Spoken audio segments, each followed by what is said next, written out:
Good morning बच्चों। आज हम आपको रेडॉक्स अभिक्रिया के बारे में बताएंगे। जैसे कि हम अभिक्रिया के बारे में बात करते हैं तो अभिक्रिया वह रिएक्शन या अभिक्रिया होती है जिसमें एक तरफ अभिकारक होते हैं और दूसरी तरफ क्रियाफल होते हैं। तो कोई भी अभिक्रिया यदि स्टार्ट हो रही है तो सबसे पहले जो भी अभिकारक होंगे वो क्रिया करेंगे और क्रिया करने के बाद क्रियाफल का निर्माण करते हैं। इस प्रकार से यदि हम रेडॉक्स की बात कर रहे हैं, रेडॉक्स अभिक्रिया की बात कर रहे हैं, तो इसको जानने से पहले आपको संयोजकता के बारे में जानना जरूरी है।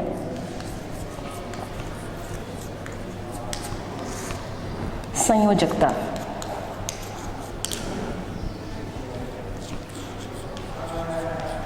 संयोजकता का मतलब होता है कि किसी भी परमाणु में बाहरी कक्ष में जो भी इलेक्ट्रॉन होते हैं या किसी भी अभिक्रिया में भाग लेने वाले जो भी परमाणु होते हैं, जो भी इलेक्ट्रॉन होते हैं, वह उसकी संयोजकता को परिभाषित करते हैं। जैसे मान लीजिए हम यहाँ पर सोडियम परमाणु की बात कर रहे हैं, तो जो सोडियम का परमाणु होता है यह फर्स्ट ग्रुप का तत्व है। यदि आवर्त सारणी में देखें तो पहले ग्रुप के तत्व में मौजूद है ये। तो यहाँ पर यदि हम सोडियम के परमाणु क्रमांक की बात करें तो सोडियम का परमाणु क्रमांक 11 होता है। और यहाँ पर यदि इसके इलेक्ट्रॉनिक विन्यास की बात करें तो इसका इलेक्ट्रॉनिक विन्यास 281 होता है।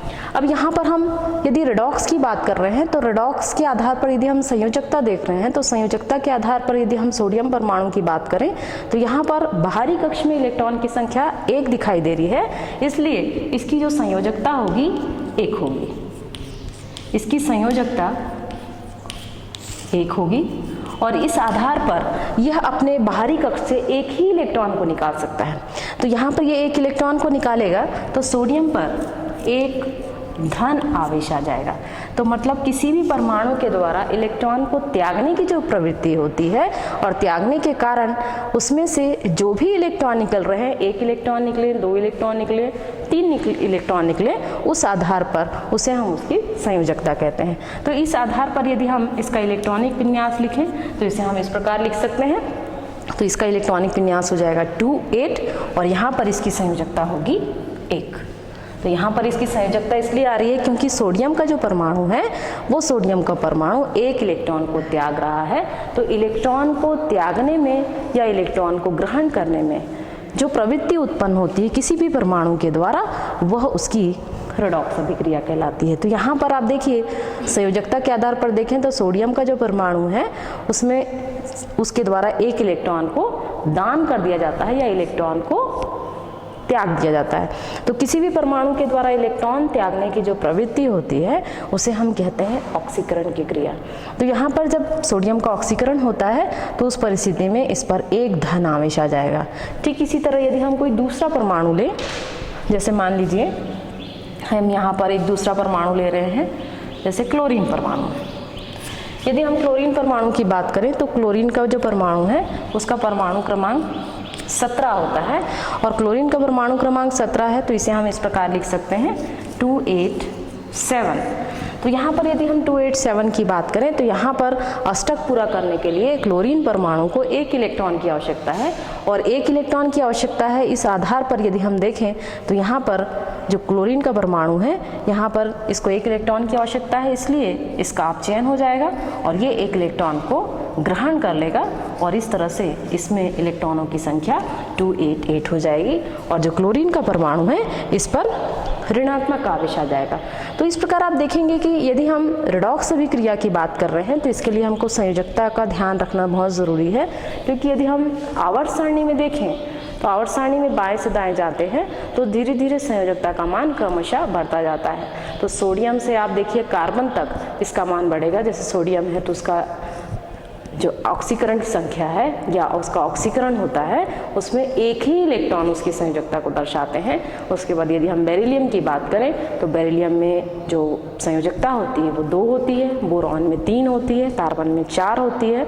लेकिन जैसे ही हम कार्बन के बाद नाइट्रोजन में पहुँचते हैं तो यहाँ पर बाह्यतम कक्ष के इलेक्ट्रॉनों की संख्या 5 है और इस 5 होने के कारण इसकी जो संयोजकता होती है वो 3 होती है, क्योंकि अष्टक नियम के अनुसार इसमें इलेक्ट्रॉन को 3 इलेक्ट्रॉन की आवश्यकता है, इसलिए नाइट्रोजन की संयोजकता 3 होती है।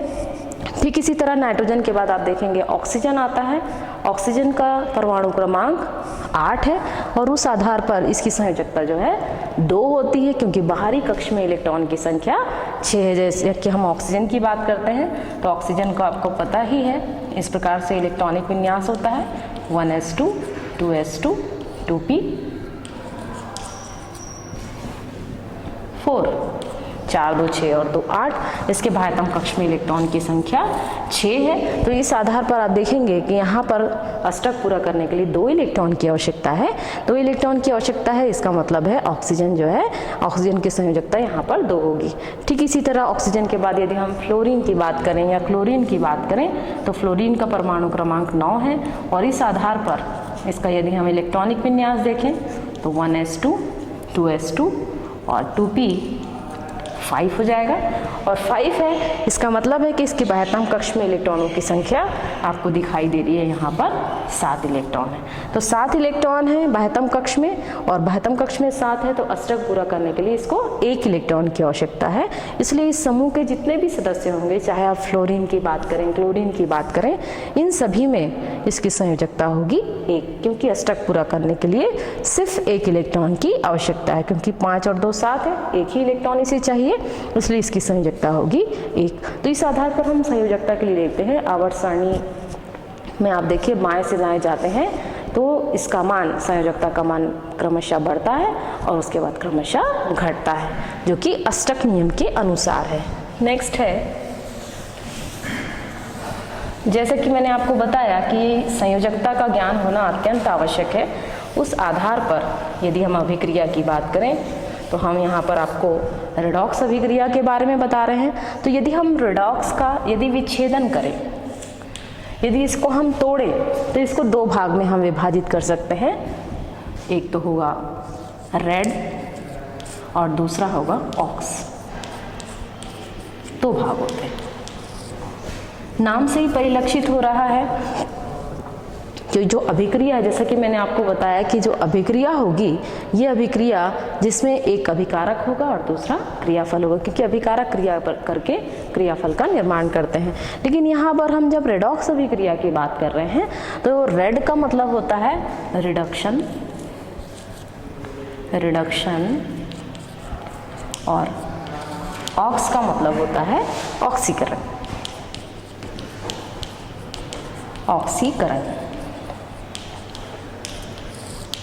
तो ऐसी अभिक्रिया जिसमें रिडक्शन भी होगा और ऑक्सीकरण भी होगा, तो जब दोनों ही अभिक्रिया को मिलाकर कोई एक अभिक्रिया निर्मित होती है तो उसे हम कहते हैं रेडॉक्स। तो इसलिए यदि हम इसको इंग्लिश में लिखें तो इसे हम लिखते हैं REDOX, रेडॉक्स। और रेडॉक्स के साथ यहाँ पर रिएक्शन हो जाएगा, रिएक्शन मतलब अभिक्रिया। तो यहाँ पर आप देखिए कि अगर हमको रेडॉक्स को अलग करना है तो इसको हम लिखेंगे RED और प्लस ऑक्स। तो यहाँ पर जो रेडॉक्स है, रेड का मतलब होता है रिडक्शन और ऑक्स का मतलब होता है ऑक्सीकरण। तो अब सबसे पहले हम यहाँ पर रिडक्शन और ऑक्सीकरण के बारे में देखेंगे कि ऑक्सीकरण क्या है और रिडक्शन क्या है, क्योंकि इन दोनों ही अभिक्रिया को मिलाकर, मतलब ऐसी अभिक्रिया जिसमें रिडक्शन की भी अभिक्रिया होगी और ऑक्सीकरण की अभिक्रिया भी होगी। जब ऑक्सीकरण और रिडक्शन की अभिक्रिया किसी अभिक्रिया में साथ साथ चलती है तो उस अभिक्रिया को हम कहते हैं रेडॉक्स अभिक्रिया। तो ये रेडॉक्स अभिक्रिया को जानने के लिए सबसे पहले हम रिडक्शन और ऑक्सीकरण के बारे में देखेंगे। तो इसमें देखिए, सबसे पहले हम इसमें ऑक्सीकरण के बारे में देखते हैं कि ऑक्सीकरण क्या है। ऑक्सीकरण जो कि इस रेडॉक्स का ऑक्स, इसको यदि हम डिवाइड करें तो इस प्रकार से हम डिवाइड कर सकते हैं, रेड प्लस ऑक्स, ऑक्सीकरण। ऑक्सीकरण में ये माना जाता है, जैसे मान लीजिए हमने यहाँ पर लिखा सोडियम, तो जो सोडियम का धातु होती है, सोडियम की यदि धातु है तो सोडियम की धातु में से 1 इलेक्ट्रॉन यदि निकल रहे हैं, 1 इलेक्ट्रॉन निकल रहे हैं, तो इसका मतलब है इसमें से 1 इलेक्ट्रॉन बाहर निकलेंगे, मतलब है इसका ऑक्सीकरण हो रहा है। किसी भी परमाणु से इलेक्ट्रॉन त्यागने की जो प्रवृत्ति होती है उसे हम ऑक्सीकरण कहते हैं। जैसे मान लीजिए यहाँ पर हमने लिखा है बेरिलियम, तो यदि हमने बेरिलियम लिखा है तो बेरिलियम में से 2 इलेक्ट्रॉन निकलेंगे, Be2+ आयन प्लस 2+ आयन है, मतलब 2 आवेश आ रहा है, इसका मतलब है इसमें से निकलने वाले इलेक्ट्रॉन की संख्या कितनी होगी, 2 होगी। तो यहाँ पर आप लिखेंगे 2 इलेक्ट्रॉन माइनस। ठीक इसी तरह यदि यहाँ पर हम कोई दूसरा परमाणु ले रहे हैं, जैसे मान लीजिए हमने यहाँ बोरॉन लिया है, तो बोरॉन का जो परमाणु है उसमें आप देखेंगे इलेक्ट्रॉन इसमें से 3 निकल रहे हैं। तो जब 3 निकल रहे हैं तो इसे हम लिखेंगे 3+ आयन, B3+ आयन। और 3+ आयन मतलब जितने इलेक्ट्रॉन निकलते हैं, जैसे मान लीजिए 1 इलेक्ट्रॉन निकल रहा है तो यहाँ पर हमने सोडियम में 1+ आयन लिखा है और यहाँ पर बाद में आपने 1 इलेक्ट्रॉन माइनस लिखा है। ठीक इसी तरह जो बेरिलियम का परमाणु है, बेरिलियम के परमाणु में यदि हम इसकी संरचना देखें तो इस आधार पर इसका जो परमाणु क्रमांक होता है वो 4 होता है। तो इस आधार पर यहाँ पर सोडियम के स्थान पर हम कोई दूसरा परमाणु भी ले सकते हैं। जैसे मान लीजिए हमने लिथियम लिया, मान लीजिए हम यहाँ पर लिथियम ले रहे हैं, तो लिथियम का जो परमाणु है इसमें से भी 1 धन आयन निकलता है और 1 इलेक्ट्रॉन माइनस के रूप में आप इसे लिखेंगे। तो यहाँ पर जो लिथियम का परमाणु है, ये लिथियम का परमाणु 1 इलेक्ट्रॉन को अपने बाह्यतम कक्ष से निकाल सकता है। तो इलेक्ट्रॉन को त्यागने की जो प्रवृत्ति होती है उसके कारण उस गुण को कहा जाता है ऑक्सीकरण। तो यहाँ पर 1 इलेक्ट्रॉन निकल रहे हैं तो 1 धनात्मक आवेश आएगा, 2 इलेक्ट्रॉन निकलेंगे तो 2 धनात्मक आवेश आएगा। यदि 3 इलेक्ट्रॉन निकल रहे हैं तो 3 धनात्मक आवेश इसमें आएगा। उसी के बाद यदि हम कार्बन की बात करते हैं, कार्बन का परमाणु क्रमांक 6 होता है, तो यहाँ पर इसकी ऑक्सीकरण अवस्था हो जाएगी C4+ आयन। C4+ आयन है मतलब 4 इलेक्ट्रॉन माइनस आयन। ठीक इसी तरह ये तो हमने धात्विक अवस्था के लिए देखा है, इसका परमाणु क्रमांक 11 होता है, इसका परमाणु क्रमांक 3 होता है। तो इस प्रकार से आप देखिए कि यहाँ पर हमने सभी धात्विक अवस्था के लिए ऑक्सीकरण की परिस्थिति हमने बताई कि जब भी कोई भी धातु है, धातु में से इलेक्ट्रॉन निकल रहे हैं जो कि उसके इलेक्ट्रॉनिक विन्यास के आधार पर देखें। यदि हम लिथियम की बात करते हैं तो लिथियम के परमाणु में यदि हम इसका इलेक्ट्रॉनिक विन्यास लिखें तो इसे लिखेंगे हम 2-1, क्योंकि इसका परमाणु क्रमांक 3 होता है इसलिए 2-1 हो जाएगा। और यदि हम सोडियम की बात करते हैं तो इसका होता है 2-8-1। उसी प्रकार से हम बेरिलियम की बात करें तो इसे लिखते हैं हम 2-2 लिखेंगे। यदि हम बोरॉन की बात कर रहे हैं तो इसे हम लिखेंगे 2-3। यदि हम कार्बन की बात कर रहे हैं तो इसे लिखेंगे हम 2-4। तो यहाँ सभी में आप देखिए बाह्यतम कक्ष में जो इलेक्ट्रॉन दिखाई दे रहे हैं, जैसे इसके बाह्यतम कक्ष में 1 इलेक्ट्रॉन है इसलिए 1 इलेक्ट्रॉन को दान कर सकता है, यहाँ भी 1 ही इलेक्ट्रॉन है, यहाँ 2 इलेक्ट्रॉन है तो 2 इलेक्ट्रॉन को दान कर सकता है या इलेक्ट्रॉन को त्याग सकता है। 3 इलेक्ट्रॉन है तो 3 इलेक्ट्रॉन को त्याग सकता है, 4 इलेक्ट्रॉन है मतलब 4 इलेक्ट्रॉन को त्याग सकता है। तो इस प्रकार से ये तो धात्विक अवस्था हो गई। जैसे अगर हम इसको आयनिक अवस्था में यदि लेते हैं, मान लीजिए हमने यहाँ पर लिया Fe2+ आयन, फेरस आयन। जो ये Fe2+ आयन है ये फेरस आयन है। यदि इसमें से आयन निकलते हैं तो यदि इसका ऑक्सीकरण हो रहा है तो ये Fe2+ आयन से ये बन जाएगा Fe3+ आयन। तो यहाँ पर Fe3+ आयन है मतलब यहाँ इलेक्ट्रॉन कितने निकल रहे हैं, 1 ही इलेक्ट्रॉन निकल रहा है क्योंकि पहले से ही यहाँ पर Fe2+ आयन है और Fe2+ आयन में से 1 इलेक्ट्रॉन निकल रहा है तो उस परिस्थिति में इसका आयन हो जाएगा Fe3+ आयन। ठीक इसी तरह यहाँ पर हम ले सकते हैं, जैसे जिंक धातु है और जिंक धातु है तो इसमें से भी इलेक्ट्रॉन निकलेगा तो ये बन जाएगा zinc 2+ ion plus 2 electron minus ion. तो यहाँ पर आप देखिए सभी में इलेक्ट्रॉन निकलने की प्रवृत्ति है और इसके कारण जैसे अगर ये धात्विक अवस्था है तो ये आयनिक अवस्था में परिवर्तित हो रहा है और यदि आयनिक अवस्था है तो आयनिक अवस्था में इसकी संख्या जो है बढ़ जाएगी। जैसे यहाँ पर 2 आयन थे तो अब यहाँ पर कितने आयन हो गए, 3 आयन दिखाई दे रहे हैं। यदि यहाँ पर 1 आयन होगा, जैसे मान लीजिए यहाँ पर 1 आयन के रूप में है या धात्विक अवस्था में है तो धात्विक अवस्था अपने आयनिक अवस्था में आ जाएगी। तो इस प्रकार की परिस्थिति के कारण यहाँ पर जो ऑक्सीकरण की क्रिया है इसमें संयोजकता जो है बढ़ जाती है। तो जब संयोजकता बढ़ती है तो उसे हम कहते हैं ऑक्सीकरण की क्रिया। तो यहाँ पर आप ये बता सकते हैं कि किसी भी परमाणु के द्वारा इलेक्ट्रॉन त्यागने की जो प्रवृत्ति होती है इलेक्ट्रॉन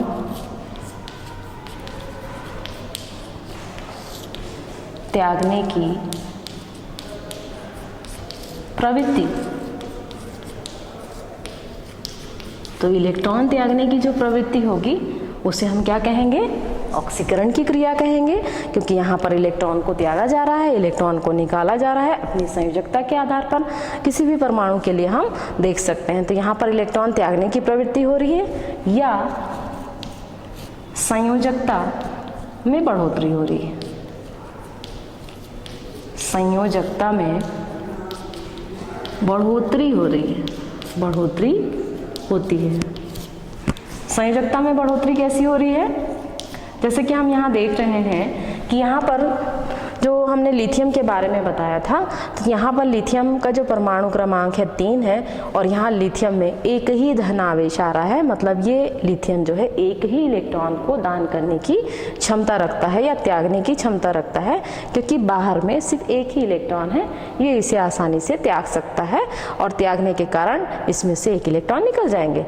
ठीक इसी तरह यहाँ पर एक इलेक्ट्रॉन मौजूद है, लेकिन यहाँ पर जब देखिए फेरस की बात करते हैं हम, Fe2+ आयन है, तो Fe2+ आयन में पहले से ही 2 इलेक्ट्रॉन निकल चुके हैं। मतलब जितने इलेक्ट्रॉन निकलेंगे किसी भी परमाणु से, जितने इलेक्ट्रॉन निकलते हैं उतने ही धन आवेश उसमें बनते हैं। तो यहाँ पर जब धन आवेश पहले से ही 2 आयन दिखाई दे रहे हैं और इसके द्वारा यदि ऑक्सीकरण की क्रिया होती है, तो ऑक्सीकरण की क्रिया से आपने देखा कि Fe2+ आयन से ये Fe3+ आयन में बदल रहा है।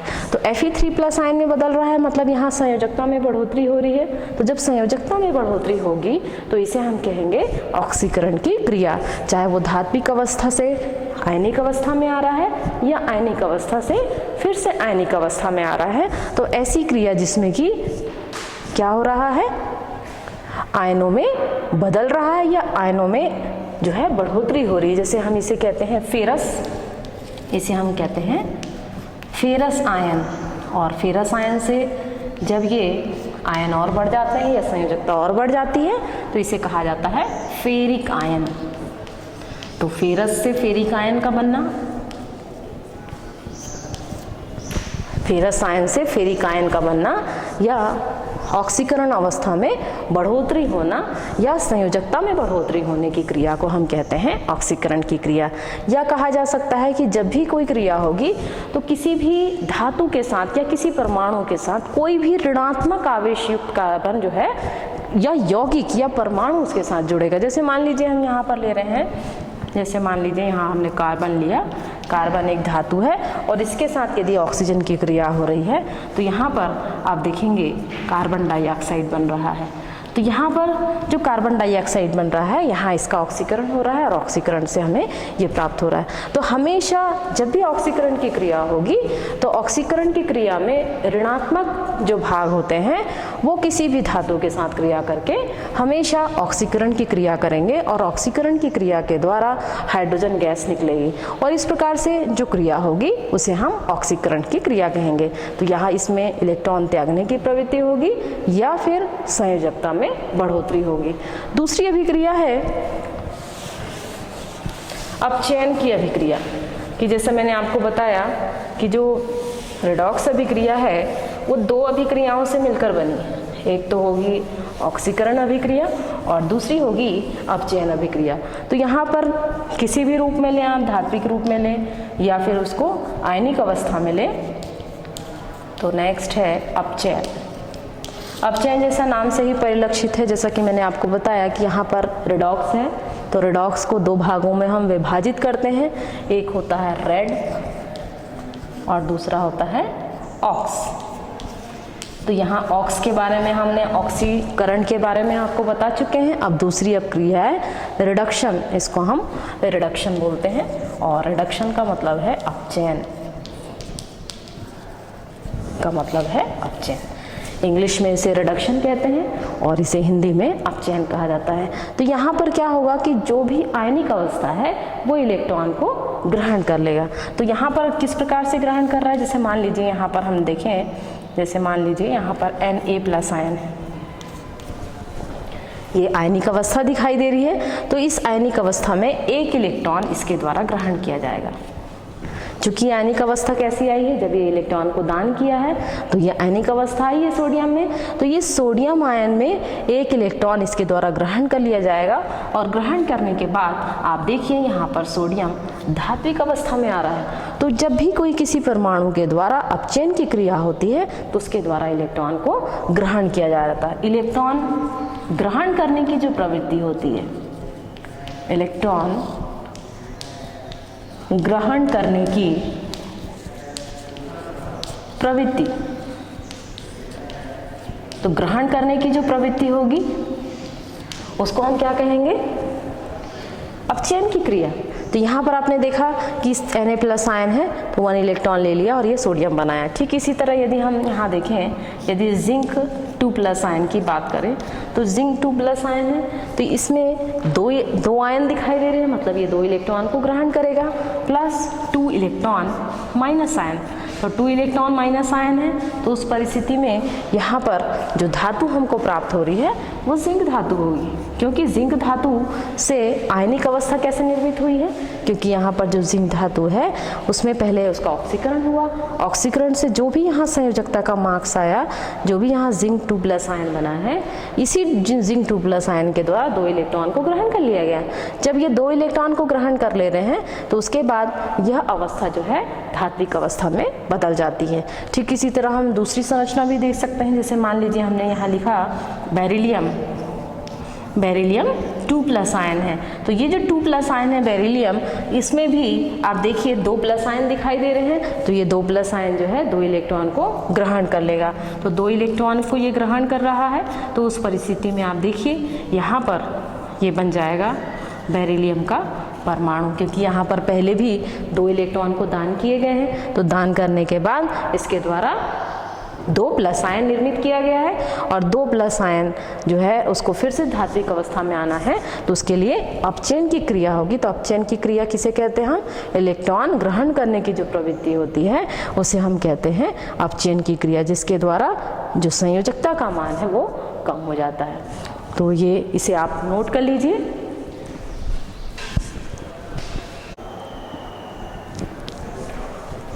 इसे आपने नोट कर लिया होगा। अब इसके आगे हम आपको बताते हैं।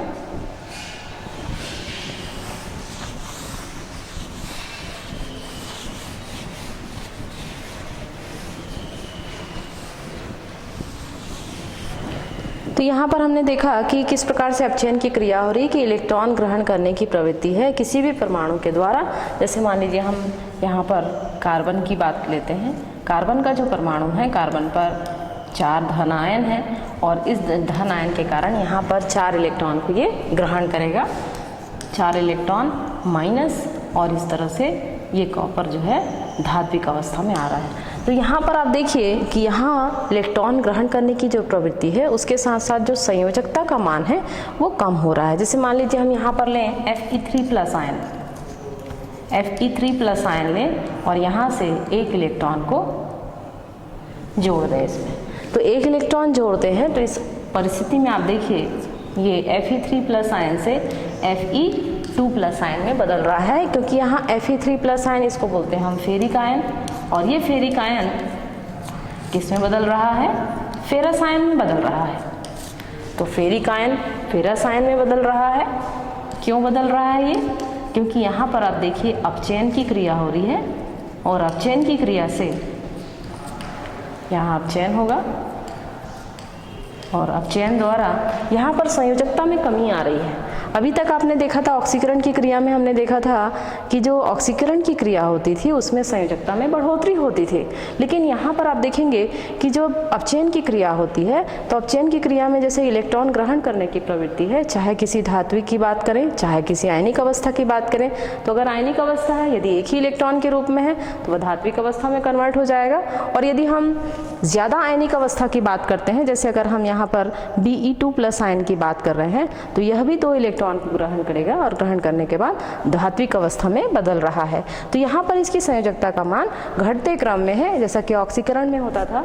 ऑक्सीकरण में संयोजकता जो है बढ़ते क्रम में होती थी। ठीक इसी तरह यहाँ पर देखिए जो फेरिक आयन है, ये फेरिक आयन एक इलेक्ट्रॉन को ग्रहण कर रहा है और ग्रहण करने के बाद फेरस आयन में बदल रहा है। तो यहाँ Fe3+ आयन में संयोजकता में आपको कमी दिखाई दे रही है। संयोजकता में कमी, संयोजकता में कमी का आना अपचयन कहलाता है। यदि संयोजकता में कमी आ रही है तो उसे हम कहेंगे अपचयन की क्रिया, अपचयन कहलाता है। तो यहाँ पर आपने देखा कि किस प्रकार से ऑक्सीकरण की क्रिया हो रही है और किस प्रकार से अपचयन की क्रिया हो रही है। तो इसी आधार पर हम इसमें ऑक्सीकारक और अपचयक के बारे में बता सकते हैं। नेक्स्ट है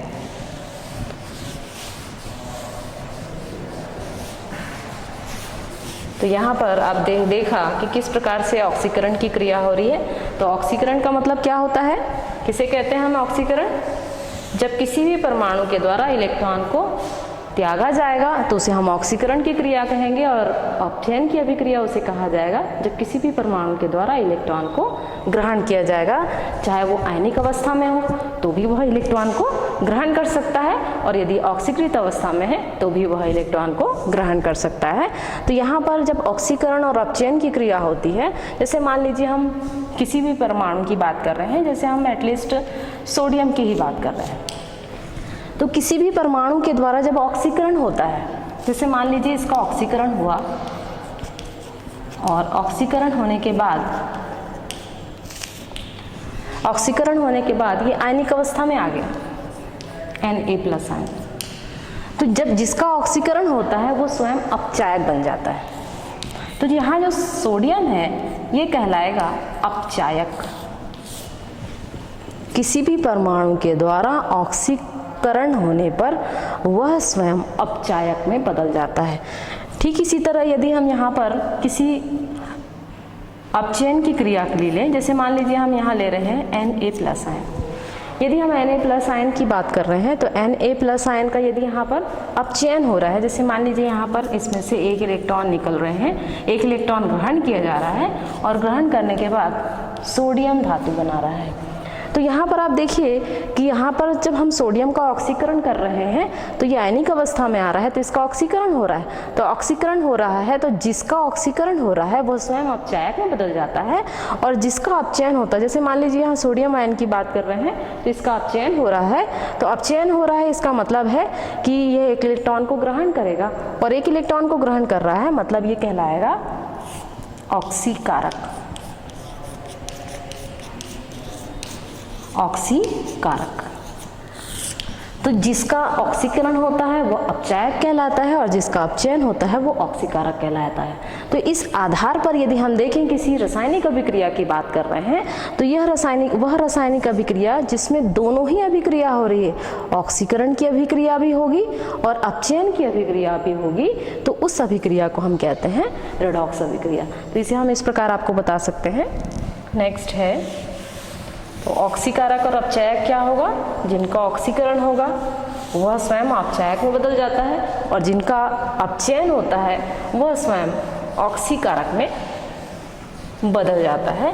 तो इस प्रकार आप देख सकते हैं ऑक्सीकरण की क्रिया वह क्रिया है जिसमें इलेक्ट्रॉन को त्यागा जाता है, अपचयन की क्रिया वह अभिक्रिया है जिसमें इलेक्ट्रॉन को ग्रहण किया जाता है। ऑक्सीकारक वह होता है जिसका ऑक्सीकरण हो रहा है तो वह स्वयं अपचायक में बदल जाएगा, और अपचयन के द्वारा वह स्वयं ऑक्सीकारक में बदल जाता है। तो इस आधार पर यदि हम रेडॉक्स अभिक्रिया की बात करें तो जैसे मान लीजिए यहाँ हमने एक अभिक्रिया लिखी जिंक, ये इसे हम इस प्रकार आपको बता सकते हैं।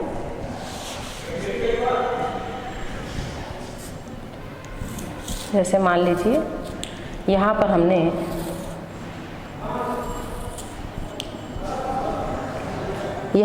आपने कॉपर सल्फेट का विलयन भर दिया और यहाँ पर आपने जिंक रॉड को डाल दी इस विलयन के अंदर। ये है जिंक रॉड। तो यहाँ पर आप देखेंगे कि ये जो अभिक्रिया हो रही है तो यहाँ पर जिंक धातु के द्वारा ऑक्सीकरण किया जाता है। जिंक धातु के द्वारा ऑक्सीकरण किया जाता है तो जिंक धातु में से इसका ऑक्सीकरण होगा इस धातु का, तो जिंक 2+ आयन में बदल जाएगा और 2 इलेक्ट्रॉन माइनस हो जाएंगे। ठीक इसी तरह यहाँ पर आप देखिए जो CuSO4 है या कॉपर सल्फेट है, इस कॉपर सल्फेट में आप देखेंगे कि ये जो है Cu2+ आयन की अवस्था में रहता है। यहाँ पर यदि हम देखें इसे तो ये Cu2+ आयन की अवस्था में रहता है और ये SO4 2- आयन की अवस्था में रहता है कॉपर सल्फेट। तो यहाँ पर जो जिंक 2+ आयन है, क्योंकि जिंक का ऑक्सीकरण हो रहा है तो ऑक्सीकरण से यहाँ पर 2 आयन निकलेंगे, क्योंकि यहाँ से ये निकल जाएंगे आयन। तो ये जो आयन निकल रहे हैं ये कॉपर के द्वारा कैप्चर कर लिए जाएंगे, कॉपर के द्वारा ले लिए जाएंगे। तो यहाँ पर आप देखिए Cu2+ ion plus 2 electron minus ion, और ये 2 इलेक्ट्रॉन माइनस आयन के कारण यहाँ पर ये कॉपर धातु में बदल जाएगा और इस प्रकार से आप देखिए कि इसका ऑक्सीकरण हो रहा है और यहाँ पर जो कॉपर है इसका अपचयन हो रहा है इस प्रकार से। तो इस अभिक्रिया को यदि हम टोटल लें तो इसको हम इस प्रकार ले सकते हैं, zinc plus Zn plus copper sulphate CuSO4 arrow, और यहाँ लिखेंगे आप zinc sulphate ZnSO4 plus copper. इस प्रकार से आप लिख सकते हैं इसमें, क्योंकि इसमें आप ये बता सकते हैं कि जिंक का ऑक्सीकरण हो रहा है और कॉपर का अपचयन हो रहा है। तो इस प्रकार की अभिक्रिया यहाँ पर जिंक धातु के द्वारा इलेक्ट्रॉन दान किए जा रहे हैं और कॉपर सल्फेट में कॉपर आयन के द्वारा उस इलेक्ट्रॉन को 2 इलेक्ट्रॉनों को ग्रहण किया जा रहा है और इस तरह से जिंक जो है जिंक सल्फेट में बदल रहा है और जो कॉपर आयनिक अवस्था में था ये धात्विक अवस्था में बदल रहा है। तो ये दोनों ही अभिक्रिया यहाँ पर चल रही है। तो ऑक्सीकरण और अपचयन की अभिक्रिया किसी भी रासायनिक अभिक्रिया में जब दोनों ही अभिक्रियाएं होती है तो उस अभिक्रिया को हम कहते हैं रिडॉक्स अभिक्रिया। इसको हम इस प्रकार से भी आपको बता सकते हैं, जैसे जिंक प्लस Cu2+ आयन, इस प्रकार से एरो यहाँ पर आप बताएंगे जिंक 2+ आयन प्लस Cu। तो यहाँ पर आप बता सकते हैं कि जिंक के द्वारा ऑक्सीकरण हो रहा है और कॉपर के द्वारा अपचयन की क्रिया हो रही है। यहाँ पर अपचयन हो रहा है और यहाँ पर ऑक्सीकरण की क्रिया हो रही है इस प्रकार से। तो यहाँ पर आप देखिए कि जो ऑक्सीकरण की क्रिया हो रही है जिंक के द्वारा इलेक्ट्रॉन को दान किया जा रहा है और अपचयन में जो है इलेक्ट्रॉन को ग्रहण किया जा रहा है। तो इस प्रकार से आप देख सकते हैं कि जब भी कोई रासायनिक अभिक्रिया होगी और ये रासायनिक अभिक्रिया जिसमें किसी परमाणु के द्वारा इलेक्ट्रॉन को दान किया जाए, यहाँ पर इलेक्ट्रॉन को दान किया जा रहा है मतलब इलेक्ट्रॉन को त्यागा जा रहा है। तो यहाँ पर आप बता सकते हैं त्यागने की क्रिया, और यहाँ पर आप बता सकते हैं ग्रहण करने की क्रिया, ग्रहण करने की क्रिया इस प्रकार से। तो यहाँ पर दोनों ही अभिक्रिया हो रही है। किसी भी अभिक्रिया में जैसे हम रासायनिक अभिक्रिया की बात कर रहे हैं और यदि ये रिडॉक्स अभिक्रिया के रूप में हो रही है तो कोई भी जो परमाणु होगा वो परमाणु इलेक्ट्रॉन को दान करेगा और ये इलेक्ट्रॉन को यदि दान कर रहा है तो जो जैसा कि हम यहाँ पर जिंक परमाणु की बात कर रहे हैं तो जो जिंक परमाणु है उसके द्वारा इलेक्ट्रॉन को दान किया जा रहा है या त्यागा जा रहा है और त्यागने से ये जो जिंक धात्विक अवस्था में है ये धात्विक अवस्था से आयनिक अवस्था में आ रहा है। ठीक इसी तरह यहाँ पर जिंक से ये जिंक 2+ आयन में बदल रहा है और यहाँ पर आप देखिए जो कॉपर आयन है जैसे कि मैंने आपको बताया कि यहाँ पर जैसे वही स्थिति है कि जब हम जिंक धातु को कॉपर सल्फेट के विलयन में डाल देते हैं तो कॉपर सल्फेट के विलयन में डालने के बाद जिंक में ऐसी प्रवृत्ति होती है कि वह इलेक्ट्रॉन को दान करता है। क्यों दान कर रहा है जिंक? क्योंकि जब हम जिंक की संरचना देखें, उसके परमाणु क्रमांक के बारे में देखें तो जो जिंक का परमाणु होता है इसका परमाणु क्रमांक है 30। तो जिंक का परमाणु क्रमांक है 30। इसका हम इलेक्ट्रॉनिक विन्यास लिखें तो हम इसे इस प्रकार लिख सकते हैं 1s2 2s2 2p6 3s2 3p6 4s2 3d10। तो यहाँ पर आप देखिए ये जो संरचना आपको दिखाई दे रही है, ये इलेक्ट्रॉनिक विन्यास दिखाई दे रहा है, जिसमें जो जिंक का परमाणु है, जिंक के परमाणु का परमाणु क्रमांक 30 है। इसका इलेक्ट्रॉनिक विन्यास लिखें तो यहाँ पर आप देखिए 1s2 2s2, और यहाँ पर जो लास्ट आपका लास्ट इलेक्ट्रॉन दिखाई दे रहा है 4s2 है, जिसको हम, क्योंकि बॉर्न नियम के अनुसार यदि हम देखें तो 4s को हम पहले लिखते हैं और 3d को बाद में लिखते हैं, क्योंकि n+l नियम के अनुसार 4s में इलेक्ट्रॉन की संख्या अधिक होती है या कम होती है। यदि हम 4s की बात करें और 3d की बात करें, यहाँ पर आप देखिए 4 + 0 मतलब इसका मान 4 होगा, और यहाँ पर आप देखिए 3 + 2 तो इसका मान कितना हो गया, 5 हो गया। इसलिए अब बॉर्न नियम के अनुसार 4s को हम पहले लिखते हैं, लेकिन जनरली यदि हम देखें तो 3p के बाद 3d आना चाहिए और 3d के बाद 4s आना चाहिए। तो इस आधार पर जब हम नामकरण करें तो यहाँ पर हम 4s को लास्ट में बता सकते हैं, लेकिन अब बॉर्न नियम के अनुसार इसमें 4s को हम पहले लिखते हैं इलेक्ट्रॉनिक विन्यास में, इसलिए यहाँ पर 4s2 होगा, 3d 1 होगा। तो इस आधार पर यदि हम जिंक परमाणु की बात करें तो जिंक परमाणु में 2 इलेक्ट्रॉन को दान करने की प्रवृत्ति होती है, इसलिए तो जो जिंक परमाणु होता है वो 2 इलेक्ट्रॉन को त्याग रहा है। तो 2 इलेक्ट्रॉन को त्याग रहा है मतलब उसका ऑक्सीकरण होगा।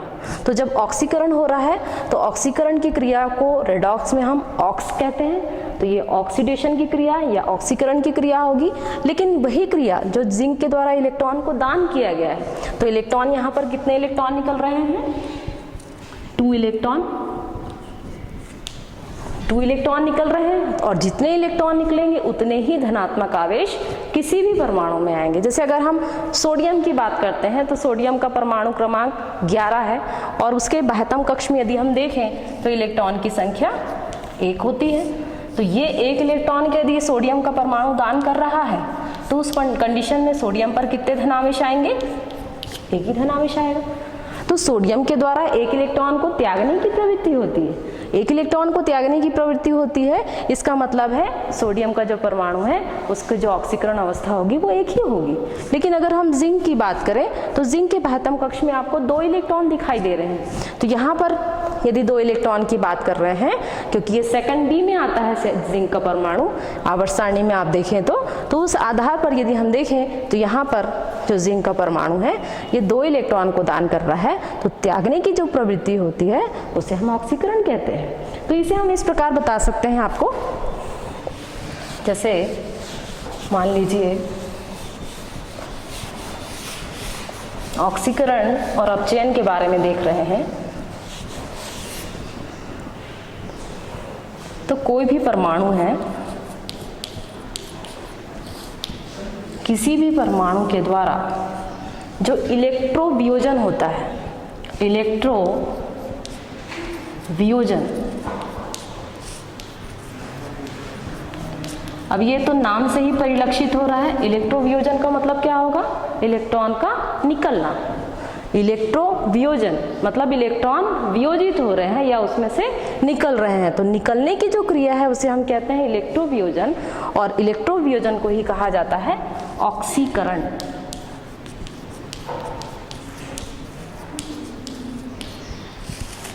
तो जब भी किसी भी परमाणु का ऑक्सीकरण हो रहा है, कोई भी परमाणु हो, चाहे वो सोडियम ही क्यों ना हो, चाहे वो बेरिलियम ही क्यों ना हो, चाहे वो बोरान ही क्यों ना हो, चाहे वो बोरान ही क्यों ना हो, चाहे वो कार्बन ही क्यों ना हो, कोई सा भी परमाणु हो, जिसका भी ऑक्सीकरण हो रहा है मतलब उसका क्या हो रहा है, इलेक्ट्रो वियोजन हो रहा है। मतलब उसमें से इलेक्ट्रॉन निकल रहे हैं, उसमें से इलेक्ट्रॉन वियोजित हो रहे हैं, और वियोजित होने के पश्चात ये जो परमाणु होगा उस पर आवेश आ जाएगा।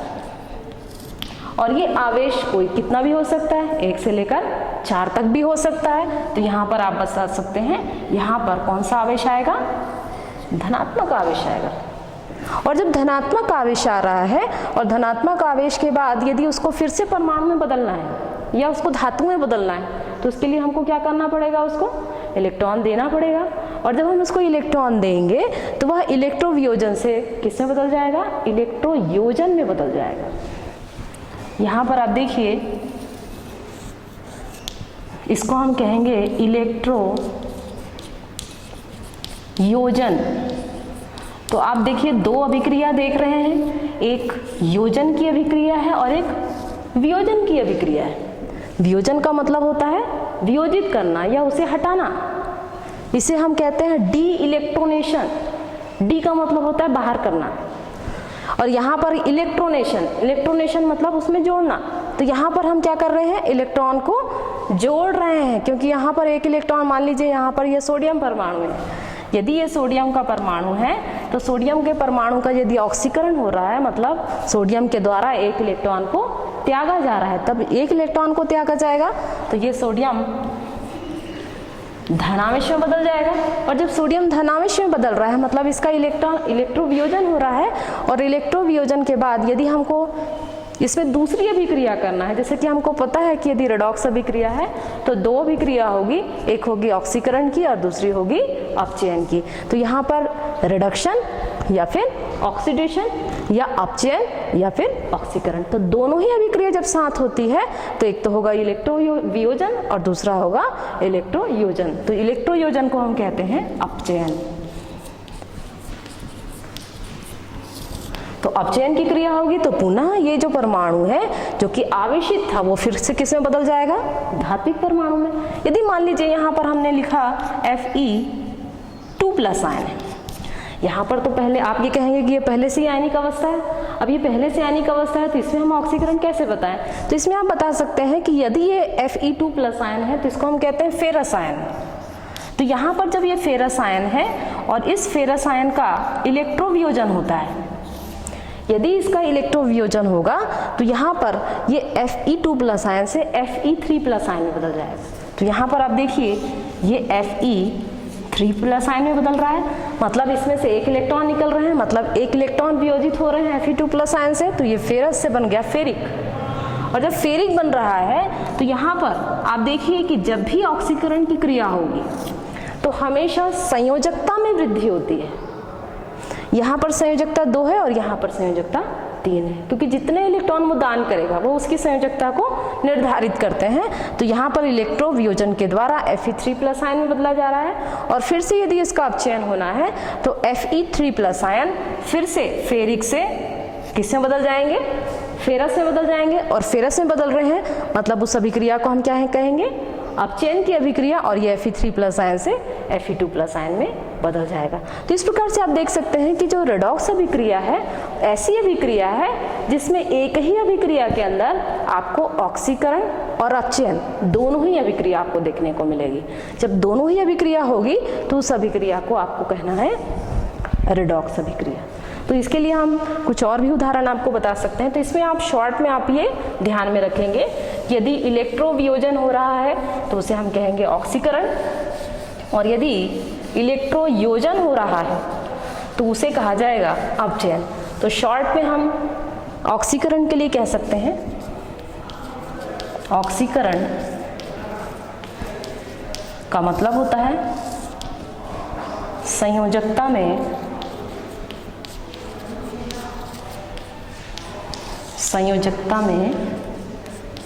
वृद्धि।